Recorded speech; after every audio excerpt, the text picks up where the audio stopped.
So I just finished watching the first season of The Dangers in My Heart, and I'd have to say surprisingly it was one of the best romances I've seen in a while. And I say surprisingly because I tend to be into more mature romance animes like Nana, Golden Time, Clannad. So once I realized it revolved around middle schoolers, I was ready to write it off. But as each episode went by, I found myself becoming more and more invested in their relationship.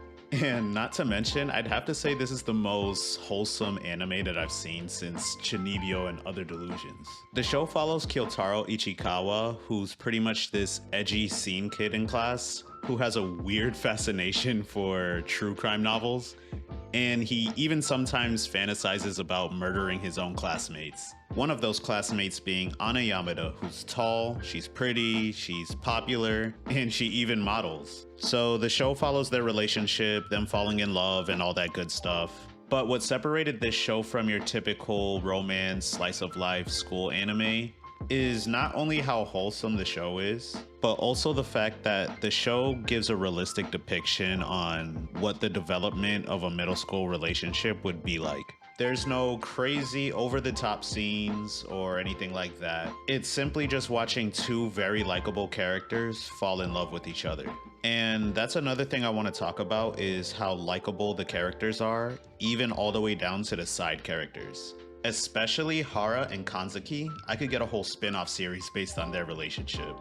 Now, for me personally, Yamada had to be the best character in the series. I appreciate the fact that she seems like she knows what she wants for the most part when it comes to Ichikawa. And despite her childish behavior at times, she seems to be really mature for her age. There's multiple times throughout the series where Ichikawa would be too shy or nervous to initiate convo or make the first move with Yamada. So Yamada would always end up being the one to initiate dates or conversation with Ichikawa, which really was a breath of fresh air, especially compared to most romance animes where both the love interests are very shy and scared to make the first move. So now we're waiting around for 12 episodes, waiting for one of them to initiate a date. Another thing that I really liked about Yamada's character is that even though that she's an actress and a model, you would think that she would be stuck up and obnoxious, but she's actually a really sweet and down-to-earth person. As for Ichikawa, I didn't mind him too much.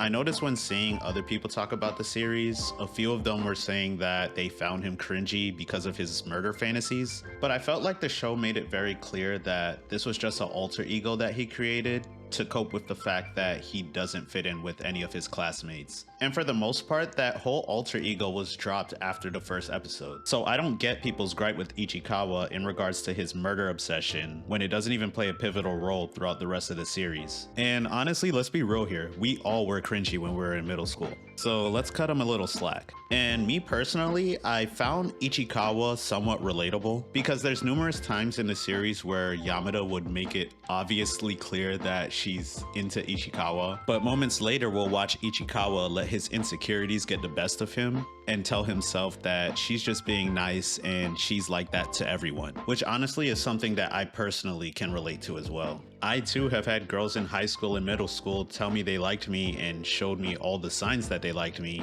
but because I had low self-esteem, I always talked myself out of making a move. And what I actually enjoyed about watching their relationship develop is that they actually learn how to communicate their feelings to one another. So we're not dealing with episodes that feel like time wasters because they were based off a misunderstanding. And what's great about this series as well is that their relationship isn't overly complicated. They go through trials and tribulations like any normal middle schooler would probably go through, like coming into puberty or learning how to deal with getting boners in public. All the characters in this series felt like actual people and they didn't rely on your typical anime tropes. And it was really fascinating watching Yamada and Ichikawa grow not only as a couple, but also as individuals. And we don't see the series take the easy way out by throwing in a third character to create some type of love triangle. There's no third-party influence in regards to their relationship, so any struggles that they deal with are with each other and each other alone. and their relationship actually goes somewhere. It actually progresses. By episode 12, it feels like you've been on a journey with these characters. And the fact that it's a slow burn really allows you to take your time and enjoy each touching moment. Now, there is fan service in this anime, and I usually don't have an issue with a little fan service. Like, I'm not ashamed to say that I was a big fan of Prison School and High School of the Dead. But the only issue here is that the fan service is middle school girls, which honestly, I don't know how I feel about that. And also the fact that I felt like these fan service scenes took away from the overall wholesomeness of the show. But if you're able to get past that, I'd have to say this is the most well-written romance anime that's come out in a while. At the time of recording this video, they're currently airing season 2. So right now is the perfect time to pick this anime up. So if you're looking for a good romance anime with great characters, with a relationship that actually goes somewhere and has development, I strongly recommend this series. And besides that, please hit the like and subscribe button for me. I'd really appreciate it. Also, let me know how you felt about the series if you already saw it, or if you were one of those people who thought Ichikawa was too cringy to even finish the series. Let me know in the comments below because I'm really interested in hearing other people's perspectives. I'm still currently trying to finish up season 2, so I really hope it doesn't disappoint. And besides that, I'll see you guys in my next video. Thank you.